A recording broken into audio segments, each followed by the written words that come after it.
আমি নির্মলাবাবুর কাছে আসবো। এমনটা নয় মমতা বন্দ্যোপাধ্যায় জীবনে কখনো কোনো সরকারকে বাইরে থেকে সমর্থন করে। জীবনে প্রথমবারই তাকে যখন সমর্থন দেওয়ার প্রশ্ন এসেছিল, নির্মলাবাবু 13 মাসের জন্য বাজপেয়ী সরকারকে তিনি বাইরে থেকে সমর্থন দিয়েছেন। কিন্তু সেটা নিয়ে অনেক কথা আছে, কেউ কেউ বলে রেলমন্ত্রিত্ব চেয়ে পাননি, নীতিশ ছাড়েননি ইত্যাদি। আমার প্রশ্ন, এখন কেন করছেন? পরিপ্রেক্ষিতে একদম বদলে গেছে, অনেক বছর পেরিয়ে গেছে মাঝখানে, এখন এই বাইরে ভিতরে খেলাটা কেন? না দেখুন, আমার যেটা মনে হয় মমতা বন্দ্যোপাধ্যায় একটা পরস্পর বিরোধী রাজনীতির মধ্যে যান, এবং সেটা খুব ভেবে চিনতে যান। মানে যে কথাটা উনি বলেন সেই কথাটাই উনি কাউন্টার করেন। ধরুন উনি বললেন যে কংগ্রেস 40-এর বেশি পাবে না, একটা বললেন। তারপরে কি বললেন? এই ভোটটা আমার নয়। তারপরে এখন কি বলছেন? যে জোট আমি গড়ে দিয়েছিলাম, আমি নাম দিয়েছিলাম, আমি তাকে সমর্থন করব, ভেতর থেকে না বাইরে থেকে।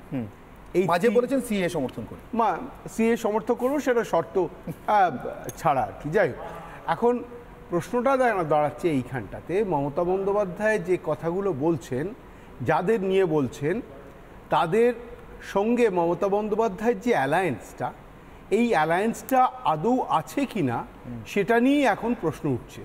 তার কারণ হচ্ছে, ধরুন আমি যদি কমিউনিস্ট পার্টিকে বাদ দিই, কংগ্রেস ছাড়া মাত্র 5টা দল আছে যারা ডাইরেক্টলি হেড অন বিজেপির সঙ্গে লড়াই করে। যেমন হচ্ছে আরজেডি আছে, সমাজবাদী পার্টি আছে, বিএসপি আছে, আর টিএমসি আছে। এই যে 5টা দল যারা লড়ে, মানে নিজের নিজের রাজ্যে, হ্যাঁ নিজের রাজ্যে। এবার আপনাকে একটা জিনিস বুঝতে হবে, যে কম্বিনেশনটা হওয়ার কথা ছিল 19 কিংবা 20 মাস আগে, সেই কম্বিনেশনটা হয়েছে 9 মাস আগে। যে দলের নেতা রাহুল গান্ধী, যার ট্রাভেল করার দরকার গুজরাট, মধ্যপ্রদেশ, মহারাষ্ট্র এবং বিভিন্ন জায়গায়, তিনি পদযাত্রা করছেন মেঘালয়, মণিপুর, এইসব জায়গা থেকে, যেখানে সিট হয়তো 2টো কি 4টে, আর যেখানে সিটের ম্যাক্সিমাম কংগ্লোমারেশন সেখানে তিনি নেই। এবং সেই রাহুল গান্ধী মমতাকে ভিউ করেন ভোট কাটুয়া হিসেবে, সেই জায়গা থেকে উনি সরে আসেন। সুতরাং আপনি একটা জিনিস বুঝতে পারছেন যে গোটা INDI এ যে অ্যালায়েন্সটা, আমি এটাকে বলি অ্যান্টি মোদি অ্যালায়েন্স। একটাই ফেস, তার নাম নরেন্দ্র মোদি, তাকে সবাই মিলে স্পিয়ারিং করার চেষ্টা করে। মানে আপনি বলছেন এনডিএ অ্যালায়েন্সটা যেরকম নরেন্দ্র মোদির নামে, এনডিএর বিরোধী অ্যালায়েন্সটাও নরেন্দ্র মোদির নামে। হ্যাঁ, একই জিনিস আমরা দেখেছিলাম। What Narendra Modi is two BJP, কংগ্রেসে ইন্দিরা গান্ধী ওয়াজ টু কংগ্রেস। সুতরাং আজকে আমি যদি বলি যে বিজেপির ইন্দিরা গান্ধী হচ্ছে নরেন্দ্র মোদি, সুতরাং সেটা খুব ভুল হবে না। ঠিক একই জিনিস দেখা গেছিল। আজকে মমতা বন্দ্যোপাধ্যায় যে কথাগুলো বলছেন, এই কথাগুলোর সত্যি কথা বলতে আমার মনে হয় একটা কোনো ব্যালেন্স নেই, একটু ব্যালেন্সের অভাব রয়েছে। এই কদমতলটা কেন? কালকে বলছেন বাইরে থেকে, আজকে বলছেন ছিলাম আছি, ইন্টারেস্টিংলি থাকবো। আপনার কি মনে হয়, আপনার কি মনে হয়, উনি তো পরিষ্কার বলেছেন এই ভোটটা আমি লড়ছি না, আমার ভোট নয়, এটা আমার ভোটই নয়, বলেই দিয়েছেন তো। পরিষ্কার যদি বলে দেন এটা আমার ভোট নয়, তার দুটো মেসেজ হতে পারে। একটা হচ্ছে একটা প্রচ্ছন্ন হুমকি যে আমার সঙ্গে 2 বছর তোমায় লড়তে হবে, থাকতে হবে পশ্চিমবঙ্গের মানুষকে, এবং আমি যা করার করব। আর দ্বিতীয় হচ্ছে যে আমি এর সঙ্গে রইলাম, আমি আছি, তোমাদের ভাবনার কিছু নেই। বেশ, সুতরাং এই ভোটে হেরে গেলেও আপনাকে জানতে চাই, অধৈর্য হয়ে যাচ্ছে। না অধৈর্য অধৈর্য হচ্ছি না। আমি বলছি যে বার্গেনিংটা তো একটা মানে লজিক ওয়ার্ড, মানে এটা লজিক্যাল ওয়ার্ড বার্গেনিংটা, ট্রেড ইউনিয়নেও আছে। আমি বলছি যে সীতারাম ইয়েচুরির কথা দেখাচ্ছিল এখন, আমি বলছি যার কোনো দলে কোনো সংখ্যাতেই আসবে না, আর যার কিছু এমপি আসবে, বার্গেনিংটা তাই তো করা সাজে। ফলে মমতা ব্যানার্জির আজকে আপনি বলতে পারবেন এখানে যারা আছে যে মমতা ব্যানার্জি একটা সিট পাবে না, আমি সীতারাম ইয়েচুরি পাবেন, এটা বলতে পারবেন, তাহলে তার বার্গেনিং করাটা সাজে না? না মমতা তো কার সঙ্গে বার্গেনিংটা করবেন উনি জোটটা আমাকে একটু বলে দিন কিভাবে করবেন। না আমি বলছি ঠিক করে আপনি তো প্রশ্ন করলেন, নিজেই উত্তর দিলেন, আমাকে আর উত্তর দিতে দিচ্ছেন। স্ট্র্যাটেজিটা করার অধিকার আছে। আরে আপনি প্রশ্ন করছেন, আপনি উত্তর দিচ্ছেন, আপনি তো আপনার নেত্রীকে একদম ডাইরেক্টলি ফলো করছেন। উনি নিজে বলেন, উনি নিজেই কাউন্টার করেন। আমি কি অধিকার আছে? আরে না অধিকার তো নিশ্চয়ই আছে, পাগলামি করার অধিকার অনেকের, কিন্তু প্রশ্নটা হচ্ছে তা নয়। আমি তো ওনাকে এটা বলছি না, আমার প্রশ্নটা হচ্ছে বার্গেনিং কার সঙ্গে করবেন। 27 জনের মধ্যে 2 জন জেলে, হেমন্ত সোরেন জেলে, অরবিন্দ কেজরিওয়াল বেলে, ঠিক আছে, তা উনি জেলে বেলে যাদেরকে নিয়ে শুরু করেছিলেন উনিও খুব ভালো করে জানেন যে এই যে অ্যান্টিবডি যে কম্বিনেশন, এই কম্বিনেশনটা মোটেই ভালো জায়গায় নেই, কিন্তু তাকে আরও 2 বছর এখানে রাজত্ব চালাতে হবে অ্যান্টি বিজেপি ফেস হিসেবে। যদি আজকে অ্যান্টি বিজেপি ফেস হিসেবে উনি না থাকেন তাহলে ওর ন্যাচারালি অসুবিধা হয়ে যাবে রাজ্য চালাতে আরও 2 বছর যদি উনি থাকেন। বেশ, কি আমার কথাটা সম্পূর্ণ উত্তর না দিয়ে কিছুটা আমি পরিষ্কার বুঝতে পারলাম রাজনৈতিকভাবে এড়িয়ে গেলেন, কিন্তু আমি এড়িয়ে যাওয়া পছন্দ করি না। আমি শঙ্কুর কাছে উত্তর খুঁজবো।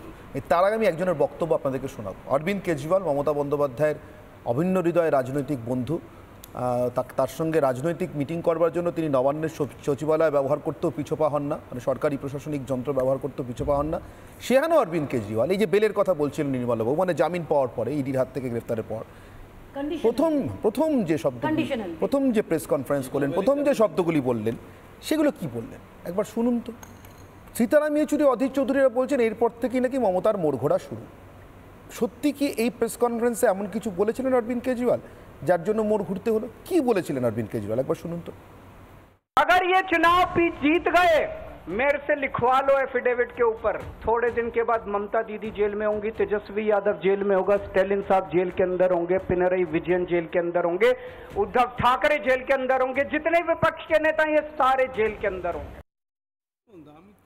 শঙ্কুদেব পান্ডা, প্লিজ এড়িয়ে যাবেন না। অরবিন্দ কেজরিওয়াল এই সৎ কথাটি বলছেন, জোর দিয়ে বলছেন, নরেন্দ্র মোদী 4 তারিখে যদি জিতে আসেন, আবার যদি বিজেপি সরকার হয়, মমতা বন্দ্যোপাধ্যায় জেলে যাবেন। এরপরে যদি মমতা বলতো কতজনকে বলেছে, আরো অনেকগুলো কথা, উদ্ধব ঠাকরেকেও বলেছে, অবশ্যই অবশ্যই আমি একবার অস্বীকার করছি না, কিন্তু আমি পশ্চিমবঙ্গ নিয়ে আলোচনা করছি বলে আমি মমতার কথা বললাম। আমি সেই কারণে জিজ্ঞাসা করছি শঙ্কুতে, আপনাদের কোনো হাত নেই এটা বলবেন? হঠাৎ করে অভিষেক বলতে শুরু করলেন সিএ সমর্থন, শনিবার অভিষেক সিএ সমর্থন করলেন, সোমবার মমতা সিএ সমর্থন করলেন, মঙ্গলবার মমতা প্রধানমন্ত্রীকে রান্না করে খাওয়াতে চাইলেন, বুধবার মমতা বললেন ইন্ডিজোটের বাইরে আমি, মানে কার্যত বাইরে বলেই দিলেন। আজকে আবার বলছেন ছিলাম আছি, থাকবো বলছেন না। আপনাদের খেলা নেই। দেখুন, আপনারা দুজনে গান দিয়ে শুরু করছেন বলে আমিও একটা গানের 2টো লাইন দিয়ে শুরু করতে চাই। গানে যেন কোনো অস্পষ্টতা না থাকে, কবিতার মতো বলবো। স্পষ্ট করে বলুন। আমি কোন পথে যে চলি, কোন কথা যে বলি, হ্যাঁ, তোমায় সামনে পেয়েও খুঁজে বেড়াই মনের চোরা গলি। কাকে সামনে পেয়ে? এতে কোনো নামটা পরিষ্কার করুন। হ্যাঁ, নামটা পরিষ্কার করুন, কাকে সামনে পেয়ে? জনতা পার্টিকে সামনে দেখে অনেকে আতঙ্কিত হয়, নরেন্দ্র মোদীর নীতি এবং আদর্শকে দেখে অনেকে চিন্তিত হচ্ছেন। তিনি স্পষ্ট করে বাংলায় এসে বলেছেন, যে কোনো মূল্যে ভারতীয় জনতা পার্টি যারা দুর্নীতি করেছেন তাদের জেলের পেছনে নিয়ে যাবেন। এটা উপলব্ধি করেছেন কে? যিনি মদের ব্যবসায় কমিশন বেশি খেয়ে জেল খাটছেন, এখন টেম্পোরারিলি বেলে বাইরে বেরিয়ে এসছেন। তিনি বেরিয়ে এসে প্রথম কাজটা করেছেন, তিনি বলেছেন, হ্যাঁ গো, তোমরা আমার সব দুর্নীতির সঙ্গী, তোমাদের বলছি তোমরা সতর্ক হয়ে যাও, সাবধান হয়ে যাও, ব্যাগ গুছিয়ে নাও, যেতে হবে জেলে। শঙ্কুদেব, একটা প্রশ্ন করবো, সোজা উত্তর দেবেন। আপনারা কি কেজরিওয়ালকে বাজারে ভয় দেখাতে ছেড়েছেন? কেজরিওয়ালকে বাজারে ভয় দেখাতে ছেড়েছেন? দেখুন, মাননীয় আদালতে শুনুন, কিছু লোক শুনুন শঙ্কুদেব, আজ পর্যন্ত মানে আমি পাইনি এখনো পর্যন্ত যিনি বলেছেন চোখের সামনে ভূত দেখেছি, এরকম লোক আমি পাইনি। কিন্তু আপনি যাকে জিজ্ঞেস করবেন বলেন ভূতে বিশ্বাস করে বেশিরভাগ লোক। ওই ভগবান দর্শনের মধ্যে কেউ দেখেন না, কিন্তু সবাই বিশ্বাস করেন। আমি কাউকে আঘাত দেওয়ার জন্য বলছি না, কিন্তু আমি বলছি কিছু অভিজ্ঞতা অনেক সময় যদি মানুষ পেয়ে যায় না সামনে কাউকে যিনি দেখেছেন নিজের চোখে, মানুষের বিশ্বাস বাড়ে।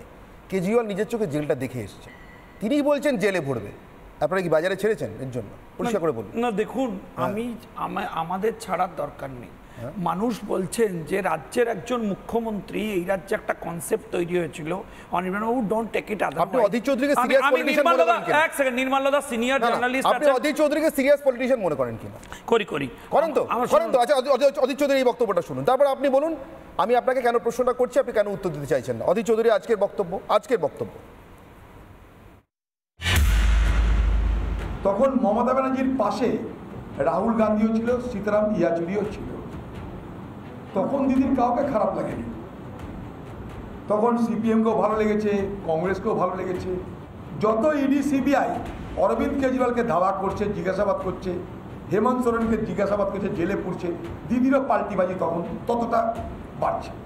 এই পাল্টিবাজি করতে করতে দিদি লাস্টে বলেই দিল ইন্ডিয়া জোটের সঙ্গে আমি আর নেই।